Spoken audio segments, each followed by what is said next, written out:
बिस्मिल्लाहिर्रहमानिर्रहीम। अस्सलाम वालेकुम नाजरीन, आप यूट्यूब चैनल देख रहे हैं। मैं इमरान खान हूँ।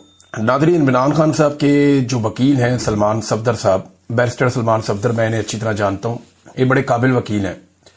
इन्होंने सैकड़ों मुकदमात इमरान खान साहब के लड़े हैं और अब इन्होंने एक बहुत बड़ा दावा किया है। दावा उनका यह है कि इमरान खान साहब की अब रिहाई हो जाएगी कानून के मुताबिक। यानी अगर कानून के मुताबिक चलें तो इमरान खान साहब की रिहाई बिल्कुल मैच्योर हो चुकी है। जनवरी से दोनों मियां बीवी ने, इमरान खान साहब ने और बुशरा बीबी ने, अपनी जमानत हासिल करने के लिए दरखास्त दी हुई है और 8-9 माह के बाद अलकादर की हेयरिंग होने जा रही है कल के दिन इस्लामाबाद हाई कोर्ट में। और दोनों की जमानत जो है वो कंफर्म है। यानी अगर कोई रुकावट अदालत की जानिब से ना डाली गई तो दोनों को जमानत मिल जाएगी और उनकी रिहाई मैच्योर हो जाएगी। यानी असूलन और कानूनी तरीके से इमरान खान साहब को कल रात तक जेल से बाहर आ जाना चाहिए। ये तो बात है वो जो सलमान सफदर साहब कह रहे हैं, या बाकी कानून को जानने वाले लोग या कानूनदान या वकला वो यही बात करते हैं कि इसी तरह जमानत हो जाती है। फिर दूसरा, एक खातून की जमानत को 10 माह तक रोके रखना, यह भी एक नेक्स्ट लेवल की नाइंसाफी है जिसकी कोई और मिसाल नहीं है, जो बुशरा बीबी के साथ किया गया। फिर देखें ना, इसमें आप एक दो चीजों पे और गौर करें। अच्छा, क्या इमरान खान छूटेंगे या नहीं छूटेंगे, मैं आपको भी बताता हूं। यहां पे इमरान खान साहब से कानूनी इंतकाम लिया जा रहा है। तोशाखाना केस में पैटर्न इन चीफ जनाब इमरान खान साहब को एक ही हकायक पर मुकदमा में तीसरी बार ट्रायल किया जा रहा है। यानी मुकदमा एक ही नौयत का है, अब तीसरी मरतबा इमरान खान साहब को उस पर ट्रायल किया जा रहा है। तोशाखाना में फर्ज करें कि एक वजीर आजम है, वो 200 चीजें ले गया। वैसे इतनी चीजें तो नहीं ले जाते, लेकिन 200-300 चीजें भी ले जाते हैं। शरीफ खानदान जितना सामान तोशाखाना से ले गया, अगर हर चीज पे एक एक मुकदमा बनाया जाए तो अगले 200 साल उनके ऊपर मुकदमा जो है वो चलते रहेंगे। ये जो काकड़ साहब आए थे निगरान वजीर आजम, ये जो सामान ले गए, अगर इसी तरह एक एक करके मुकदमा बनाया जाए तो ये भी इनकी बाकी जिंदगी और इनकी नस्लें यही मुकदमे ही लड़ते रहेंगी। इमरान खान साहब पे एक ही मुकदमे को 3 दफा चलाया गया। यानी पहली मरतबा एक जज हमायूं दिलावर साहब ने 3 साल की सजा सुनाई इसी मुकदमे में, फिर जरा इसको ट्विस्ट करके दोबारा लाया गया और फिर जज जो है बशीर साहब, उन्होंने 14 साल की सजा सुना दी इसी मुकदमे में। और अब तीसरी मरतबा एक और जज के साथ यही मुकदमा लाके फिर अडियाला जेल में ट्रायल किया जा रहा है। तो इमरान खान पाकिस्तान की वाहिद शख्सियत है, दुनिया का आप समझ लें, जिसको एक ही मामले में तीसरी मरतबा ट्रायल किया जा रहा है। एक ही नौयत का, एक ही चीज का, एक ही मुकदमा है और तीसरी मरतबा वो ट्रायल हो रहे हैं। इमरान खान साहब के वकील ने एक और बड़ी अजीब बात बताई। उन्होंने कहा, ये 2 टोटल गवाह हैं जो इमरान खान साहब के खिलाफ आते हैं, जो काबिल जिक्र है, बाकी तो सारे झूठे ही साबित हो गए। एक इनामुल्लाह शाह, ये इमरान खान साहब के साथ ही होता था। एक सुहेब अब्बासी। अच्छा, ये जब भी आते हैं ना अदालत में तो इनसे कोई सवाल किया जाता है तो कहते हैं जी आज हमें सिर्फ इस तोहफे की हद तक याद है, चीजें पिछली हम भूल गए। इंसानी याददाश्त है ना, अब ये किसी इदारे की तरह तो काम करते नहीं, आम लोग हैं। तो ये ऐसे गवाह हैं जिनको जो चीजें याद दिला के भेजी जाती हैं कि प्रोसिक्यूशन आपसे ये पूछेगी, आपने ये जवाब दे देना है, जज आपसे ये पूछेगा, आपने ये जवाब दे देना है। इस तोहफे से मुतालिक आपसे जो भी बातें होंगी वो अपने आप को याद दिला दी हैं। अगर उनसे कोई सवाल करता फलानी चीज का बताओ जी, वो मुझे याद नहीं है, ये वाली बात बताओ, मुझे याद नहीं है, वो जो पिछली तुमने गवाही दी थी एक और, वो भी मुझे याद नहीं है, क्योंकि झूठ याद नहीं रहता। लिहाजा इन्हें एक ही तोहफे के ऊपर तैयारी करवा के भेजा जाता है और ये आगे बता दें इस तोहफे की हद तक हमें सिर्फ मालूमात है। अब अंदाजा करें गवाह भी इनके पास कैसे कमजोर है। जजों को तो ऐसे गवाहों को नॉर्मली जज उठा के अंदर कर देते होते हैं झूठी गवाही में और गुमराह करने में अदालत को। इस जुर्म के अंदर भी ये बंदे अंदर हो जाते हैं, लेकिन यहां पे जनाब काम चल रहा है क्योंकि एस्टेब्लिशमेंट इसके पीछे खड़ी है। अच्छा, अब ये वकला को लगता है कि बहुत बड़ा दावा है कि इमरान खान साहब रिहा हो जाएंगे कल के दिन में, लेकिन क्या हो जाएंगे? तो मेरी दानिश में ऐसा नहीं होगा। इमरान खान साहब की रिहाई ऐसे नहीं होगी। अगर किसी वक्त इमरान खान साहब रिहा होंगे भी ना और एस्टेब्लिशमेंट पे बहुत ज्यादा दबाव होगा इमरान खान साहब को रिहा करने का, तो एस्टेब्लिशमेंट उससे पहले जो एस्टेब्लिशमेंट के अपने बहुत सारे ऐसे लोग हैं जो एस्टेब्लिशमेंट के वफादार हैं या एस्टेब्लिशमेंट जिन लोगों के साथ कंफर्टेबल है, उन लोगों की इमरान खान के साथ तवातर के साथ मुलाकातें शुरू करवा देगी, उन लोगों को रेलिवेंट करेगी और एस्टेब्लिशमेंट कोशिश करेगी कि इमरान खान की रिहाई चाहे इमरान खान की अपनी जदोजहद के नतीजे में हो, चाहे अवामी जदोजहद के नतीजे में हो, चाहे सोशल मीडिया, आलमी ओवरसीज पाकिस्तानी और इंटरनेशनल और नेशनल प्रेशर के नतीजे में हो, कुछ भी हो, पाकिस्तान की एस्टेब्लिशमेंट कोशिश करेगी कि इसका क्रेडिट वो अपने लोगों को दे जो पाकिस्तान तहरीके इंसाफ में है, या कम से कम ऐसे लोगों को इसका क्रेडिट दे या उनको हीरो बनाए जो पाकिस्तान तहरीके इंसाफ के अंदर एस्टेब्लिशमेंट के एसेट्स हैं। कोशिश मुझे करेगी, लेकिन सोशल मीडिया का दौर है, लोग सारा कुछ खोल कर रख देते हैं। इमरान खान साहब खुद बड़े समझदार हैं। अलीमा खानम बाहर आई और उन्होंने आकर कुछ बातें बताई, इनमें कुछ चीजें बड़ी इंपॉर्टेंट हैं। एक तो देखें, मुझे नहीं लगता कि इमरान खान साहब की ऐसी रिहाई होगी। मेरे ख्याल में अलीमा खानम को भी यही लगता है और उन्होंने भी ये कहा कि ये तोशाखाना में इमरान खान साहब को पहले सजा देंगे और उसके बाद फिर अल कादर में जमानत मिलेगी, वरना ये होगा नहीं, क्योंकि बुशरा बीबी को भी अभी अंदर रखना है, वरना बुशरा बीबी को तो अब तक बाहर आ जाना चाहिए था। अच्छा जी, इमरान खान ने कहा कि इन्होंने पहले ही सजाएं लिख कर रखी होती हैं और ये सजाएं इन्होंने सिर्फ मुझे सुनानी होती है, इनके गवाह झूठे साबित हो रहे हैं, वरना अभी तक मैं बाहर आ जाता। इमरान खान साहब ने भी वही बात की। Chief justice Islamabad high court को बड़ी मेहनत करके ये लाए, जैसे इन्होंने 26 तरमीम ये वो सारा कुछ किया, और बार बार वो तारीख मनसूख करते हैं। वो बड़ी मेहनत कर रहे हैं इमरान खान साहब का केस ना लगे। 8-9 माह तो हो गए हैं, इमरान खान साहब का केस लगने ही नहीं दिया जा रहा। जो सबसे इंपॉर्टेंट बात इमरान खान साहब ने की कि वो बार बार आए, इमरान खान साहब ने बार बार इसके ऊपर बात की जब उन्हें मौका मिलता था, और बार बार आकर उन्होंने वादिये तीरा के वाकये पर अफसोस का और दुख का इजहार किया। इमरान खान साहब ने कहा कि खवातीन और बच्चों की शहादत पे उन्हें बहुत तकलीफ है। उन्होंने कहा कि मैं 1 साल से कह रहा हूं कि ऑपरेशन ना करें, यहां पे कोलेटरल डैमेज होगा, इसके नतीजे में नफरतें बढ़ेंगी और दहशतगर्दी बढ़ती चली जाएगी, और खैबर पख्तूनख्वा की हुकूमत को ट्रैप कर दिया गया है।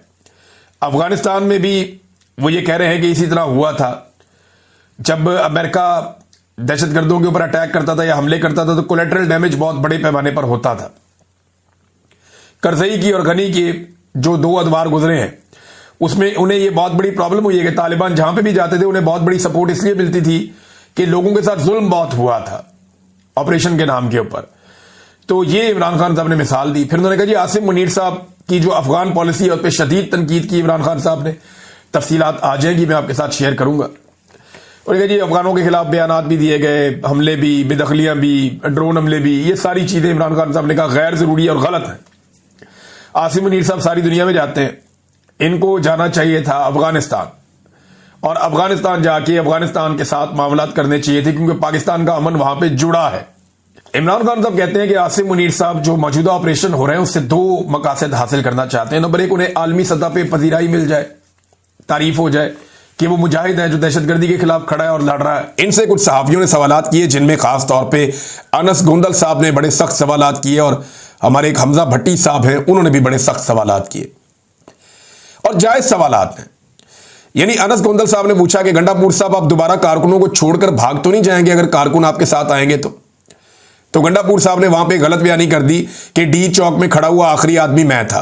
एक तो गंडापुर साहब आप कभी भी आज तक डी चौक नहीं गए, ना आप डी चौक गए अक्टूबर में, ना आप डी चौक गए नवंबर में, आप कभी भी डी चौक तक पहुंचे नहीं। आप डी चौक से बहुत दूर थे।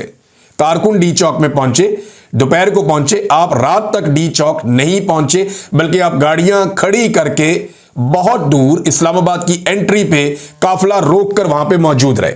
आप डी चौक तक नहीं पहुंचे, नंबर 1। नंबर 2, जब आप डी चौक से जा रहे थे तो लोग आपकी गाड़ियों को मार रहे थे और लोग नारे लगा रहे थे कि ये हमें छोड़कर क्यों भाग रहा है, ये हमें छोड़कर क्यों जा रहा है। इसकी वीडियोस मौजूद हैं और बड़ी वायलेंट वीडियोस मौजूद हैं कि लोग गालियां दे रहे हैं, पीछे भाग रहे हैं, गाड़ियों को मार रहे हैं कि क्यों हमें छोड़कर तुम भाग रहे हो। आपके जाने के बाद वहां लोगों ने वीडियोस बनाई हैं कि गंडापुर हमें छोड़कर भाग गया। वीडियोस मौजूद हैं, आप सोशल मीडिया पे निकाल कर देख लें। कारकुनों को गोलियां लग रही थी, कारकुन जख्मी पड़े हुए थे। बजाय अपने कारकुन जिन्हें गोलियां लगी हैं उनकी लाशें उठाने के, बजाय अपने कारकुन जो जख्मी हुए थे उन्हें उठाने के, आपने बुशरा बीबी को किस चीज से बचाया? गिरफ्तारी से बचाया। थोड़े दिन बाद तो वो गिरफ्तार हो गई। अगर गिरफ्तारी से बचाना था तो फिर बचा लेते गिरफ्तारी से। थोड़े दिन बाद तो वो गिरफ्तार हो ही गई। किस चीज से बचाया आपने? गंडापुर साहब आप वहां से भागे थे, ये सब जानते हैं। अब ये सवाल जब अनस ने किया तो बजाय इसका जवाब देने के, इसका सामना करने के, अनस गोंदल पे चढ़ाई कर दी। उसे कहना शुरू कर दिया तुम किसी के कहने पे सवाल कर रहे हो। ये वही अनस गोंदल है जिसने नून लीग से भी बड़े मुश्किल सवालात और सख्त सवालात किए। ये वही अनस गोंदल है जिसने आपकी जमात से और सारी जमातों से मुश्किल सवालात किए हैं। तो आज ये बुरा हो गया, जब ये उधर जाके सवाल करता है तो ये अच्छा होता है, जब इधर सवाल करता है तो बुरा हो जाता है। आप टारगेट करेंगे इसको। गंडापुर साहब, ये ज्यादती है, आप सहाफियों को दीवार के साथ नहीं लगा सकते। हमजा भट्टी, इन्होंने पूछा मिर्जा अफरीदी के घर आप क्या लेने गए, वहां आप क्यों गए, जब आप इस्लामाबाद से चले और मिर्जा अफरीदी के घर आप गए, क्यों गए? भाई एक सवाल है सहाफी का, आप बता देते कि हम इसलिए गए कि वो हमारी पार्टी का बंदा है, या हमें बड़ा पसंद है, या उसके पास पैसे हैं, या उसका फार्म हाउस बड़ा है, या हमें वहां सिक्योरिटी मिल रही थी, या हम वहां पे ज्यादा मुतमईन थे, या वो ज्यादा पैसे खर्च कर रहा था। कोई एक बात तो आप कह देते ना। सहाफी ने आपसे सवाल किया कि आप मिर्जा अफरीदी के घर क्यों गए, ये सवाल पूछा था। उसका जवाब पता क्या दिया गंडापुर साहब ने? आप जबान चेक करें तो और हम आपके घर आ जाते। वैसे कितनी बेशर्मी और ढिठाई है कि एक वजीर आला के ओहदे के ऊपर बैठाया हुआ शख्स, जिससे ये तवक्को की जाती है कि वो अपनी जबान का सही इस्तेमाल करेगा, वो ऐसी घटिया और गंदी जुबान इस्तेमाल कर रहा है। इसका मतलब भी समझते हो कि तुम्हारे घर आ जाते और हम। हद हो गई यार। वैसे इंसान को बोलने की तमीज होनी चाहिए। आप लाहौर में मेहमान आए और लाहौर के लोग आपसे जब सवाल कर रहे हैं, और सहाफी का काम है सवाल करना, आप चढ़ाई कर देते हैं सहाफियों के ऊपर, आप बदतमीजी शुरू कर देते हैं। ये नहीं, जो चीजें हम मरियम नवाज को करते हुए देख रहे थे, जो चीजें हम ये इनको करते हुए देख रहे थे दूसरी जमातों को, वही चीजें अब गंडापुर ने करना शुरू कर दी हैं। भैया आपके पास जवाब नहीं, आप नो कमेंट कह देंगे, आप कहें मैंने प्रेस कॉन्फ्रेंस ही नहीं करनी। 90 दिन की कहानी दोबारा अब कौम को एक नई सुनाई गई है गंडापुर की जानिब से, और लोग ये कह रहे हैं कि गंडापुर गेम कर गया। एक और चीज नाजरीन मैं आपके सामने रखता हूं कि मिर्जा अफरीदी जो है, इसके बारे में सोशल मीडिया पे बड़ा सख्त रिएक्शन आ रहा है इस वक्त। एक तस्वीर गर्दिश कर रही है सोशल मीडिया पे, जिसमें लगभग कोई 9-10 तस्वीरें हैं मिर्जा अफरीदी की।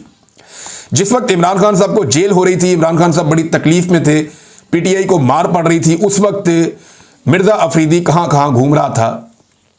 ये उनके जनाब वर्ल्ड टूर टाइप की एक जबरदस्त किस्म की तस्वीरों की एक एल्बम है जो उनके अपने अकाउंट से शेयर की गई थी, और उस एल्बम को अब पाकिस्तान तहरीक इंसाफ के अकाउंट्स लगा रहे हैं कि हमारे मुश्किल वक्त में, जब हम मारे खा रहे थे, जब हमारे लीडर पे टॉर्चर हो रहा था, जब हम सारे भागे हुए थे और तकालीफ में थे, उस वक्त मिर्जा अफरीदी अपनी लाइफ को एंजॉय कर रहा था।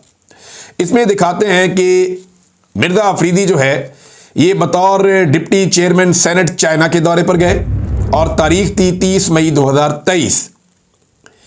अच्छा जी, ये 9 मई के बाद जब बड़ी मुश्किलात पैदा हुई पाकिस्तान तहरीक इंसाफ पर, क्रैकडाउन चल रहा था, ये चाइना के दौरे पर थे। फिर 7 अगस्त 2023 को ये एक और दौरा कर रहे थे गैर मुल्की, वो भी नजर आया। 10 अक्टूबर 2023 को एक और गैर मुल्की दौरा, वो भी नजर आया। फिर इसके बाद कुछ और मुल्कों में बड़े जबरदस्त कैप्शंस के साथ ये बता रहे हैं कौन सी जैकेट पहनी हुई है और किस तरीके से घूम रहे हैं ठंडे मुल्कों में।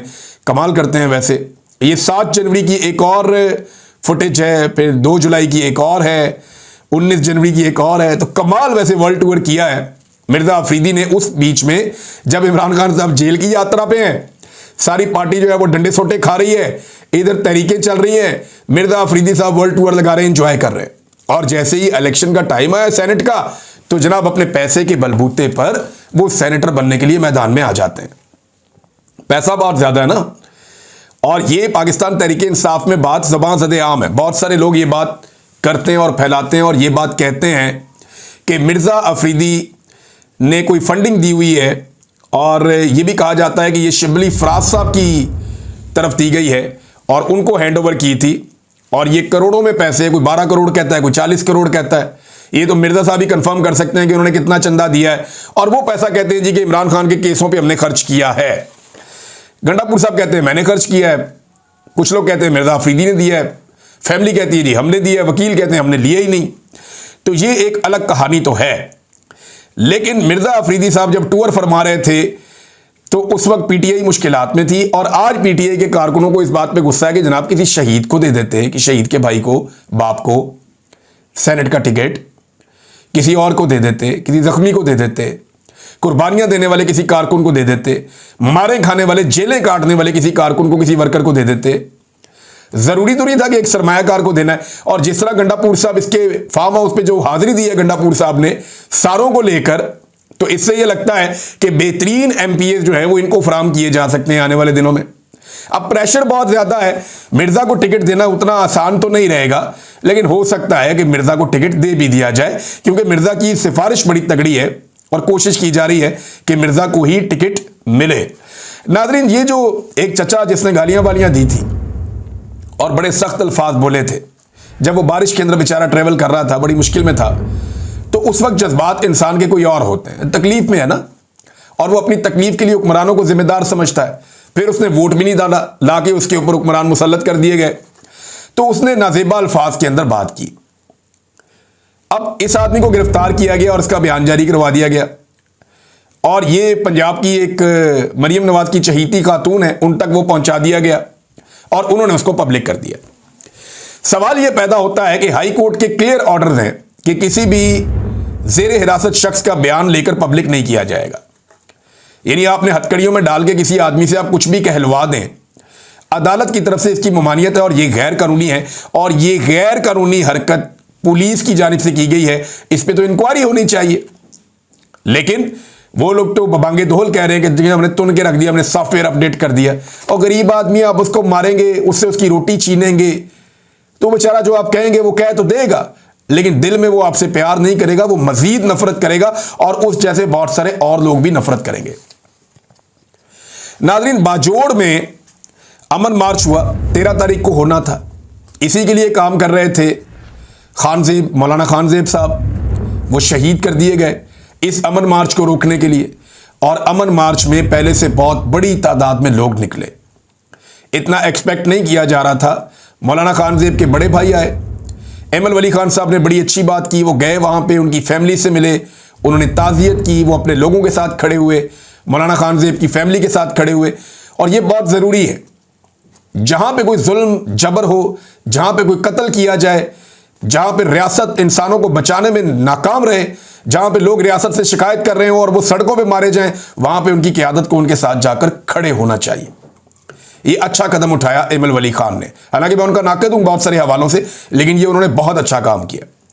अब जो अमन मार्च हुआ, वहां पे लोग बहुत बड़ी तादाद में इकट्ठे हुए, बहुत बड़ी तादाद में, और उनके मुतालबा क्या था, वो नारे मैं आपको यहां सुनवा भी नहीं सकता। उनके सारे शिकवे मिलिट्री एस्टेब्लिशमेंट से थे, वो पाकिस्तान की मिलिट्री एस्टेब्लिशमेंट के खिलाफ नारे लगा रहे थे, और उन्होंने वो नारे लगाए जो हम सुनना नहीं चाहते, उन्होंने वो नारे लगाए जो हम नहीं चाहते कि पाकिस्तान में लगे। लेकिन रियासत पाकिस्तान लगातार अपने आप को एक गड्ढे में फेंकती चली जा रही है, और एक के बाद एक नए ऑपरेशन से किसी किस्म की कोई कामयाबी आज तक हासिल नहीं हुई। तो पश्तून कौम या कबायली हमारे जो दोस्त हैं, भाई हैं, वो सारे इस बात के ऊपर आमादा हैं और इस बात पर तुले हुए हैं कि किसी भी सूरत में वो एक और ऑपरेशन खैबर पख्तूनख्वा में नहीं होने देंगे, स्पेशली कबायली इलाकों में। फजल रहमान साहब ने पैंतरा बदल लिया है, वो ये कहते हैं जी जो फाटा के इलाकों का इंतजाम हुआ है ना, ये वापस होना चाहिए, क्योंकि इस वक्त एस्टेब्लिशमेंट की सबसे बड़ी ख्वाहिश और ज़रूरत वो यही है, क्योंकि मादनियात ज़्यादातर जो हैं वो उन इलाकों में हैं जो फाटा के इलाके हैं। मादनियात में वफाक को कंट्रोल चाहिए, और फजल रहमान साहब को खैबर पख्तूनख्वा पे कंट्रोल चाहिए, लिहाजा फजल रहमान साहब को खैबर पख्तूनख्वा दिया जाएगा, और मादनियात जो है वो वफाकी हुकूमत ले जाएगी, और उनके जरिए से गैर मुल्की आका जो हैं वो मादनियात तक रसाई हासिल करेंगे, और पाकिस्तान की मिलिट्री एस्टेब्लिशमेंट ये काम करवा रही है। तो फजल रहमान साहब हमेशा एस्टेब्लिशमेंट की तरफ से खेलते हैं, और अभी भी वो एस्टेब्लिशमेंट की तरफ से ही खेल रहे हैं। एक और चीज नाजरीन, ये एक बयान जो है वो वायरल किया गया, लेकिन ये झूठा बयान है। ये कुछ हुकूमती सहाफ़ियों ने और कुछ लोगों ने जाली एक स्क्रीनशॉट बनाया, और उसमें ईमान मजारी साहिबा, सब लोग आप जानते हैं उन्हें, बड़ी शानदार वकील हैं, ह्यूमन राइट्स के लिए आवाज़ उठाती हैं, हम सबके दिलों में उनके लिए कदर है। तो वो उनके बारे में एक झूठा बयान फैलाया गया कि मैं बीएलए के हाथों मरने वाले पंजाबियों को शहीद नहीं समझती। ये झूठा बयान उनके बारे में या उनके हवाले से फैलाया गया। इस पे जनाब ईमान मजारी साहबा क्या लिखती है, बहुत ज़रूरी है बताना कि किसी की जान को खतरे में नहीं डालना चाहिए। आप इस किस्म के मुतासब बयानात फैलाकर आप एक निहत्ती खातून की जान को खतरे में डाल रहे हैं। आप चाहते क्या हैं? आप आग लगाना चाहते हैं मुल्क में? अगर कोई आवाज़ें ह्यूमन राइट्स के लिए उठने वाली बाकी बची हैं तो उन आवाज़ों को भी कुचलना चाहते हैं। इन्हीं चीज़ों का माजी में बहुत सारे लोगों ने सामना किया है।